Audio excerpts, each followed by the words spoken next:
morning and welcome to Hudson Institute here in Washington, D.C.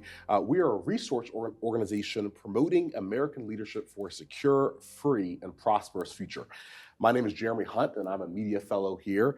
And today we'll be discussing restoring the rule of law at the southern border. And I am thrilled to have with us the former Attorney General Bill Barr here with us. Open border policies have invited a once-in-a-generation humanitarian crisis at our southern border. Monthly encounters between U.S. Border Patrol agents and migrants attempting to cross are at record highs. Even when you look at the numbers of transnational drug cartels continuing to bring illicit drugs like fentanyl from Mexico to the United States, it's exacerbating the American opioid epidemic. What can and should policymakers do to end this humanitarian crisis, stop the flow of drugs, and restore the rule of law at our southern border? Those are the questions we're going to be exploring today. Thank you for being here with us, sir. And, Thank you. The Honorable William Barr is a Hudson Distinguished Fellow. He received his AB from Columbia University, as well as his master's degree in government and Chinese studies. And after serving in the Central Intelligence Agency, he received his JD with highest honors from George Washington University Law School in 1977. He then served as a law clerk on the U.S. Court of Appeals for the District of Columbia Circuit, and went on to work in the White House under President Ronald Reagan from 1982 to 1983 on the domestic policy staff. Then under President George H.W. Bush, Mr. Barr served as Deputy Attorney General from 90 to 91, the Assistant Attorney General of the Office of Legal Counsel from 89 to 90. Then in 91, Mr. Barr began his service as the 77th Attorney General of the United States and served until 1993. As Attorney General, Mr. Barr helped create programs and strategies to reduce violent crime and was responsible for establishing new enforcement policies in a variety of areas. 25 years later, in 2019, he returned to the Department of Justice once again to serve as the 85th Attorney General of the United States. Mr. Barr is one of only two in U.S. history to serve twice as Attorney General. So it's just a privilege to have you here with us today, sir. Thank you. It's great to be here. So the U.S.-Mexico border has been a major political issue for many years. I mean, certainly most of my lifetime. In your opinion, what makes the crisis today so uniquely dangerous? Well, it comes at a time where the cartels are at sort of the apogee of their strength, or I hope it's the apogee of their strength in Mexico. They really can act with impunity these days down in Mexico. And also, all the drugs that are coming into the United States are really, Mexico is the source. The cartels are the source of all the drugs. When I was Attorney General the first time, a lot was coming from Asia, directly from Colombia and so forth. Mexico is mainly marijuana. Now it's everything, including deadly fentanyl. And the other thing is that it comes in at a time where there's a lot of impetus for mass immigration. It's mainly economic refugees, or they're leaving their countries because of economics, not because of actual persecution.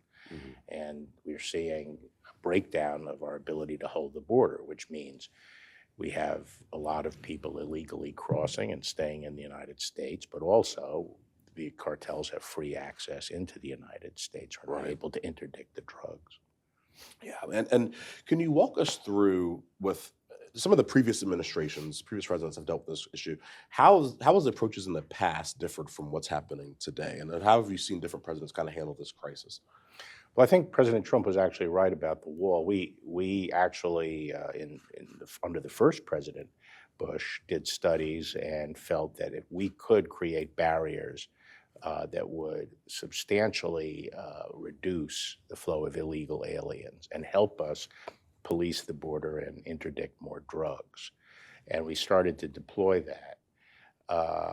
I think Trump, after 4 years of fighting, was able essentially to shut down the border. We had more control over the border at the end of his administration than had existed in decades.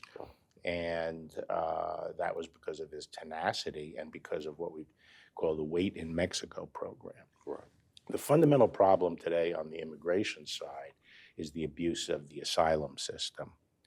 And the idea that if someone comes into the United States, you have to give them a hearing as to whether they're entitled to asylum. And what happened was they came in, they all claimed asylum, they're all told what to say, and then we don't have capacity to have the hearings right away, so they're released into the United States with dates to come back for the hearing. They don't appear. So Right. that's what's happening. That's the main driver of illegal immigration. What Trump did was said you have to wait in Mexico Right. and make your asylum claim. And that was very effective. And it was upheld by the courts. And what happened was Biden came in and gratuitously suspended that. And it was a self-inflicted wound. Once again, and you see the people who come up thank Biden for opening up the borders. They Right. know what happened. He's inviting all these people. Now, people from all over the world are coming into Mexico and crossing over into the United States. So it's completely uncontrolled. At the same time, the AMLO government in Mexico, when he came into power, he said he wasn't going to fight the cartels. He was going to do hugs and not bullets. And his default position is really just to let the cartels do their stuff and hope that they will cut down on killing Mexicans. Right. But they don't really take action to help us stop the drug flow up north. And now we have a government, and he has to be pushed to do anything against the cartels, and the Biden administration has not been pushing him. Right. I want to go back to one thing you mentioned about the current policy where you have so many folks coming over, migrants coming over the border, claiming asylum, and then being released into our country until then. One thing that kind of contributes to that problem is just how backed up the courts are. The judges, it takes a long time to see an immigration judge in a lot of cases. Do you think we should be adding judges and bringing in more? Or how do we kind of deal with the judicial issue there? So I don't think the judicial issue is the real problem. We added judges all the way through the Trump administration, and we're doing a very quick round of cases. But the problem is only a small fraction of these people have any legitimate claim to asylum. Right. And the whole game is to get into the U.S. and disappear. And then they don't come back for the hearing. Right. So what you need is more summary hearings along the border, and we put that in place under Trump. To send people back. But again, the main thing that stopped it was the Remain in Mexico policy, which the Mexican government had agreed to, but now the Biden administration, isn't pushing them to agree to that, and as I said, discontinued that policy. Right. And so you would say the Remain in Mexico policy worked, as well as, and you also mentioned the border wall, having some type of barrier is important too. How has that changed in the Biden administration? What does that look like to actually have a strong actual border to make sure that we're making a strong wall, rather, to make sure that our border is secure? Well, right now, most of the manpower of the Border Patrol is now dedicated to processing illegal aliens to come into the United States and reappear for a court date. They're not out there actually enforcing and stopping people from coming across. Right. And when they do come across, as I say, not enough of them are sent right back summarily. So it's a complete breakdown of policing along the border, and the cartels control the border. There are a whole range of cartels along the border, each with their own territory, and they actually control the crossing. They have more control over it than the United States. Wow. Wow. And, I've heard you say in previous interviews, cartels are these kind of states within states. I mean, they are basically, have their own system of government. We're not going to be able to go after them in the same way that we did the mafia, for example, where you can kind of prosecute them. In this case, you almost have to fight them as if they are a terrorist organization. Right. How does that kind of change our strategy? How do we partner with the Mexican government to actually start to stop the supply of the drugs and the cartels coming across the border? Well, first, you're right. I've said, I say in my book that we have to stop thinking of this as a law enforcement problem and think of it more as akin to ISIS, a completely illegal organization that does use terrorism. These are paramilitary organizations. They terrorize the Mexicans. They kill the police, assassinate the police. They have billions of dollars at their disposal to corrupt the government. And I don't think the Mexicans by themselves can get rid of these groups. And so I think we have to look at it as a national security issue. They're pumping poison up into the United States that's murdering people. It's like playing Russian roulette with people's lives here. And I don't see anything that's going to curb this until we actually take down the cartels.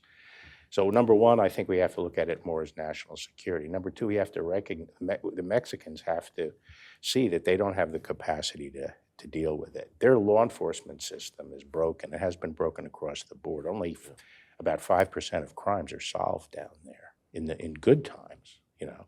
So they're ineffective. Their military has not proven effective. The cartels are getting stronger and stronger. So I think it's going to take direct American action, hopefully jointly with the Mexicans, and they're going to have to come to that conclusion. But I think we have to make it extremely clear. We cannot accept the status quo. The status quo is that we have these states within states, criminal organizations that is engaged in poisoning the United States.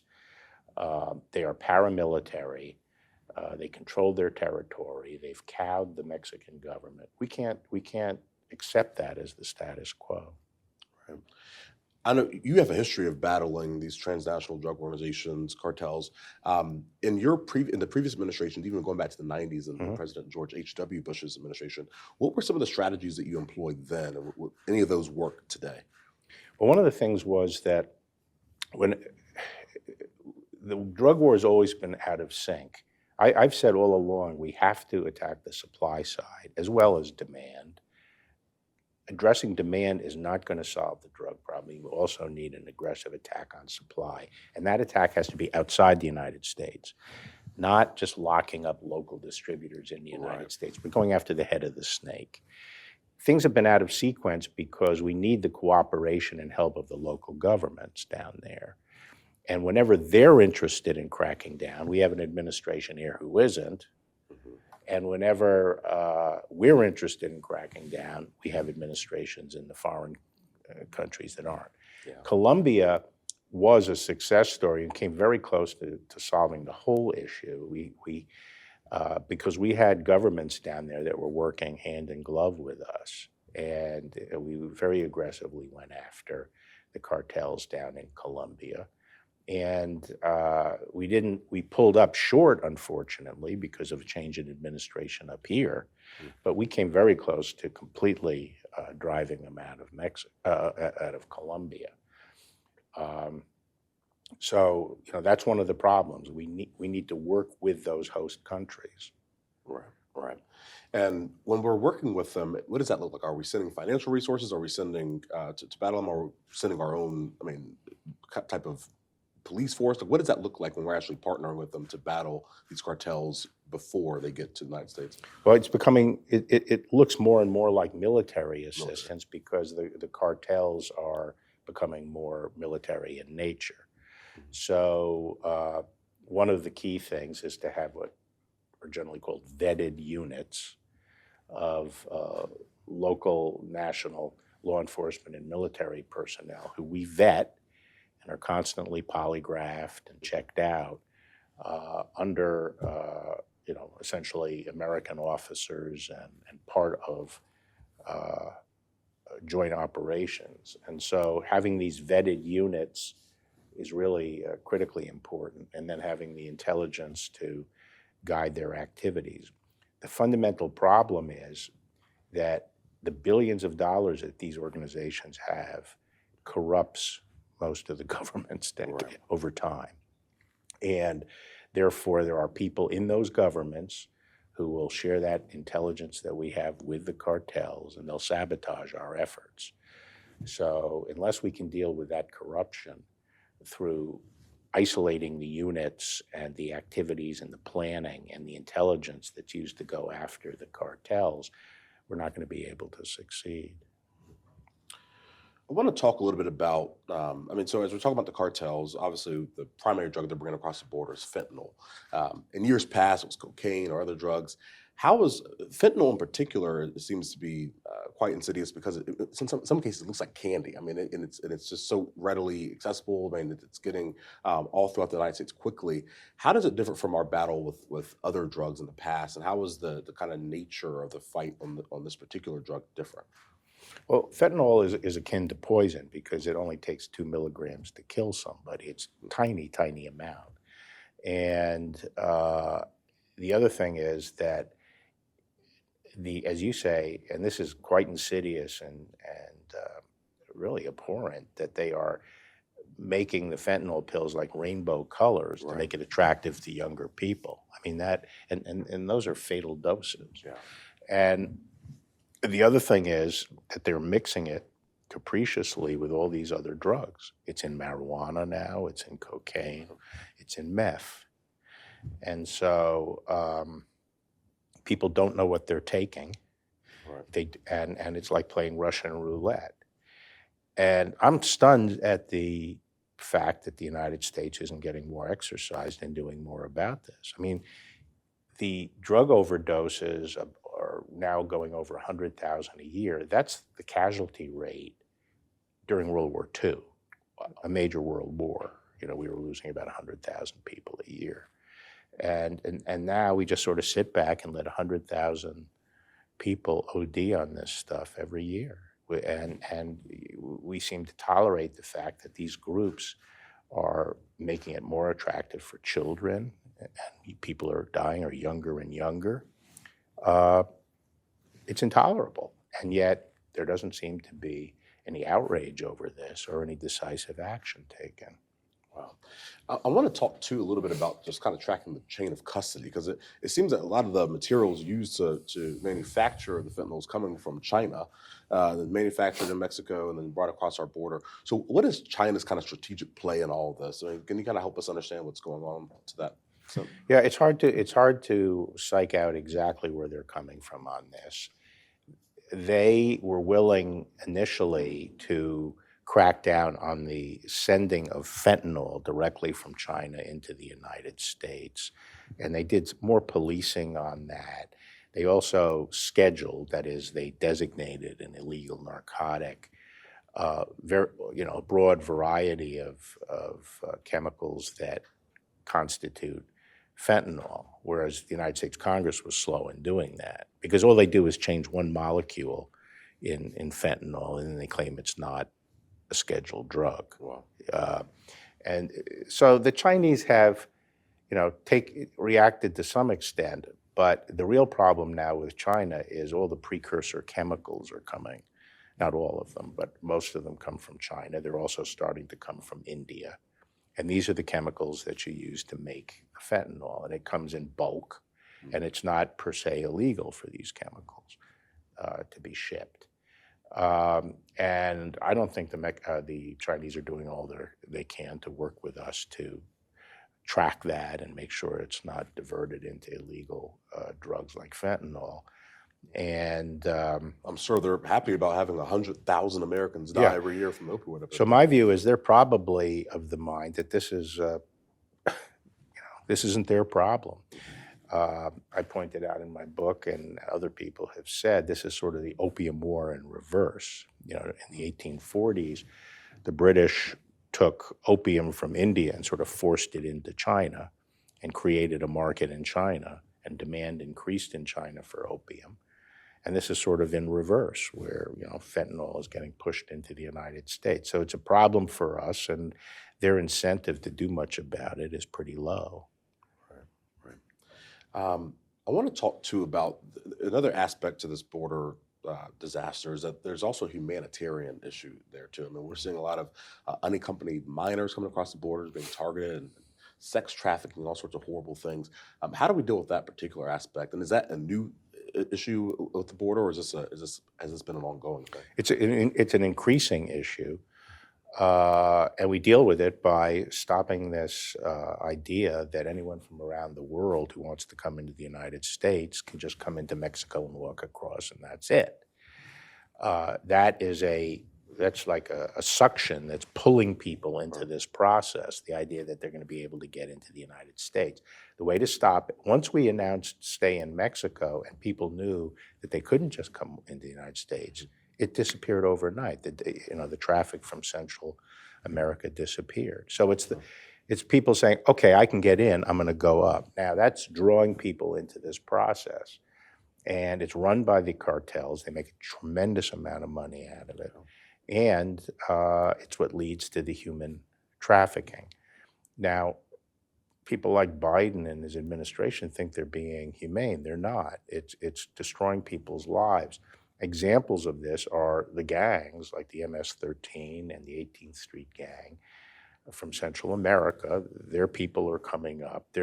And then when we release juveniles into the United States, we release them to their uncles or their aunts in some city. Question whether these people are actually related. But even if they are, what happens to these kids is they become the recruitment pool for the gangs in places like Manassas, Virginia, or Long Island. And the girls, the young girls, get used as prostitutes, which is one of the ways these gangs make their money. So that's a direct connection with human trafficking. And we're not being humane by taking these young people and instead of sending them back and repatriating to their country, bringing them up here without any supervision. Exactly, yeah. I want to talk a little bit about Title 42. We know that in the Trump administration, that was one way to kind of stem the flow of a lot of the illegal immigration across the border. What do you think is the future of, we've seen Biden kind of flip-flop on this a little bit. He started off when he's campaigning saying, we're going to end this. But now, he seems to be kind of warming up to it. So what are your thoughts on that particular tool to battle? I mean, I'm mystified as to where they're going to come out on that. It was a good tool because it allowed us to act more quickly and send people back more quickly. And I hope they don't do away with it. But, the president has, under the Immigration and Naturalization Act, very broad discretionary powers to put limits on people coming into the United States. One of that was, for example, the power used with the travel ban that was upheld by the Supreme Court. That required extra screening of people who came from certain countries where the terrorists, really controlled. So the president has a lot of power to use that could help stem the tide over and above Title 42. Interesting. And talking about some of the other tools, so we talked about the border walls, one way to do it. Remain in Mexico policy. Are there any other tools out there that you've seen in past that have worked outside of those that we've mentioned already? Well, I mean, Trump used trade sanctions to force the Mexicans to do things. He would just threaten putting sanctions on trade, tariffs, and the Mexicans quickly fell into line. So there's some other tools that can be used to force the Mexicans to be more aggressive. I think there's some proposals on Capitol Hill that I think deserve serious consideration, which is to authorize the use of military force against the cartels and start laying the groundwork for a more aggressive attack on them. That makes sense. We've seen on the news some of these states have now started busing migrants to other parts of the country, and we've seen Texas and other places going into places like New York and even here in D.C. What do you make of that? Have you ever seen something like that before? And kind of, what is your take on that? Well, I mean, I think my understanding is that these governors, these are voluntary movements by these people. And a lot of the places they're being sent are sanctuaries, have declared themselves sanctuaries for illegal aliens, and so and give robust benefits to them. So I think it makes all the sense in the world for the governors on the states along the border that are being overwhelmed to try to relieve the pressure by sending them to these hospitable jurisdictions. Right. Absolutely. So we focus a lot on the executive branch. I'll talk a little bit about the judiciary. I want to talk about Congress now. Even just recently, Congress has been holding a hearing talking about this issue. Do you think the new Congress with the Republican majority in the House, they're actually going to be able to get anything done on this issue? No, I think in order to do something on this issue, there's going to have to be a more definitive election victory with a Republican president probably who has sufficient support in Congress to get something done.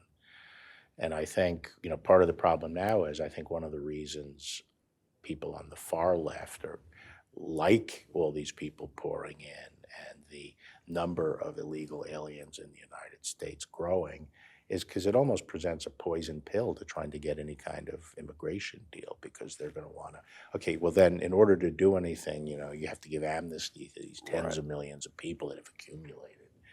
And I think that, that's creating a problem. I mean, it seems we talk about immigration reform, and that's part of it. We have to kind of, even anything we do at the border, we're kind of putting a Band-Aid on it, because we got to have some comprehensive reform to make sure we have a system that works. Are there any reforms in particular that you agree with, or how should Congress be looking at this issue in particular? Number one, the obvious thing is to finish building the wall. I think number two would be to use presidential authority to curtail people coming up into the United States to claim asylum, and part of that is the Remain in Mexico policy. There are also rules that can be adopted that make it clear that if you're a refugee claiming you've been persecuted, that doesn't give you sort of a see the world card where you decide where in the world you want to end up. Right. The whole idea behind that was get into a safe place, cross the border and get into a safe place immediately. It doesn't allow you to say, oh, well, I think I'd rather live in this part of the world, that part of the world. Right. It's just get out of harm's way. And once, they get into Mexico, these people who claim they're being persecuted are no longer subject to persecution. So they shouldn't have the right to come into the United States. Right. And for those that are already here, how do we deal with the flood of illegal immigrants that are now in our country? We've lost custody of them. How do we deal with that issue now that, with so many people here at this point? Well, I think there's going to have, I think from an enforcement standpoint, the next administration that actually wants to enforce the law is going to have to gradually start working through that backlog and making decisions about who should be allowed to stay and who should be sent back. That makes sense. Mm-hmm. Another part of this I want to talk to, so you've served in many presidential administrations. We've seen a lot of House Republicans are targeting the Department of Homeland Security Secretary Mayorkas. How much of this falls at his feet versus the president, just not leading on this issue, versus how much authority does the Homeland Security secretary have to actually deal with it? Where do you kind of see the in terms of blame and who should be stepping up here? So this sort of reminds me of the 17th century in England, where you never criticized the king. If you had problems with what the king was doing, you'd criticize one of the king's aides. You'd attack some, the Chancellor of the Exchequer or something like that, rather than the king. And that's essentially what's happening here. It's not, to me, the cabinet secretary is carrying out administration policy, and the problem is at the president's feet. Right. Yeah. Do you, we've heard some House Republicans saying, we're willing to shut down the government to make sure we can actually get something done on this. How do you feel about those types of moves to say, look, we are not going to do anything until we deal with this particular issue? Does that work? How do you view those types of approaches? I'm not going to suggest legislative strategy at this point. I leave it up to the folks up there. They understand that arena much better than I do. Makes sense. So we're definitely looking forward to seeing more of the hearings and kind of getting accountability of the issue and hearing more of the stories from the Border Patrol agents about what's going on. We've also seen some folks have recommended, what if we send in the National Guard to come and actually start doing more security along the border? Was that done during the Trump administration? How was the National Guard used? How do you see that as part of getting control of the border? Well, it depends. If the National Guard is used by the states, then it's a state action. Mm-hmm. And, the administration would argue that the state is then interfering with national policy. So there would be a battle about that. If the National Guard is used by the feds, then it's use of federal force, and that issue doesn't emerge. And periodically we've used National Guard. We've circulated them down there for training and so forth. To stiffen the policing of the border. So I think that's a good measure to take when we need those kinds of resources. Absolutely. For folks at home, that are looking at this issue, we've heard a lot about different strategies to deal with the border. For folks at home, what do you recommend as we kind of close out here? What can everyday folks? What should we be asking our members of Congress, asking our leaders, policymakers? What are the kind of key questions to be asking to make sure we get accountability for the American people? Well, accountability mainly comes through elections. And part of what's happening here is that the media, the so-called mainstream media, has not really been covering what's happening on the border or its ramifications. They've shown no curiosity about it, the extent to which the cartels are benefiting, the extent of the drug problem and its costs in the United States, the human trafficking element in it. And, for much of the nation, except the nations that are on the front line, parts of the country that are on the front line, a lot of people don't understand really what's going on. And so I think getting the story out and pushing the media to provide better coverage of it and to dig into some of these issues is important. The bottom line is this: more than half the world, I mean, when I first looked at this 30, 40 years ago, it was more like 80% of the world, but probably half the world lives under the American poverty level, where they would benefit even at the lowest rung of the United States coming here. Right. Those are billions of people in the world. We cannot allow all those people to flood into the United States, which means there has to be a rationing process to decide who comes. Right.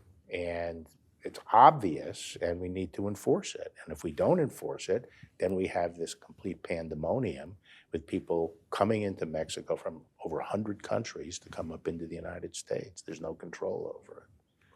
Well, Yeah. I just appreciate you giving us so much of your time and sharing your thoughts on this.